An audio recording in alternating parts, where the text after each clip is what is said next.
This was the speech that made Obama president. There is not a liberal America and a conservative America. There is the United States of America. That was 2004 at the Democratic National Convention, when Obama, of course, wasn't president. He wasn't even actually running. He was just a state senator giving a keynote to promote John Kerry. But after 17 minutes of speaking, Obama is the one who looked like the obvious future of American politics. And this is a video about how he achieved that. The first thing he does is he makes himself the proof of the American story. My presence on this stage is pretty unlikely. My father was a foreign student, born and raised in a small village in Kenya. I stand here knowing that my story is part of the larger American story, and that in no other country on earth is my story even possible. Most politicians just tell you why their country is great or how it could be great again.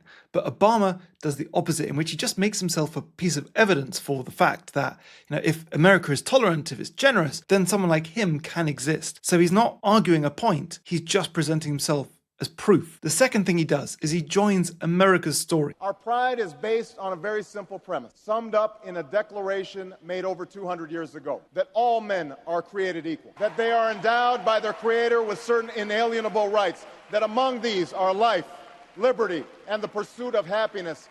And fellow Americans, Democrats, Republicans, Independents, I say to you tonight, we have more work to do. Did you notice what he did there? He ties his story to the American promise that all men are created equal, and then flips into the we and talks about the work to be done. So his story is becoming America's story and America's campaign together. Number 3, he then breaks down divisions. There is not a black America and a white America and Latino America and Asian America. There's the United States of America. This is, of course, the emotional peak of the speech, and he names all of these fault lines and then removes them with rhetoric, positioning himself as the person who can unify the country. And number 4, he makes himself inevitable. The hope of a young naval lieutenant bravely patrolling the Mekong Delta. The hope of a millworker's son who dares to defy the odds.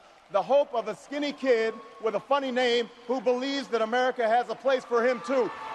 This is my favorite moment, and with a bit of research you can see what he really means. The naval lieutenant is John Kerry, and the millworker's son is John Edwards, and the skinny kid with a funny name is, of course, Barack Obama. And he's putting himself in the same story as those candidates, making himself feel like the next chapter. Obama came into the convention to introduce John Kerry, but what we see, and maybe this is just with the gift of hindsight, is a future president. And it's that inevitability which is what great communicators are able to create in their speeches. Not forcing them into the story, but making themselves naturally a part of it.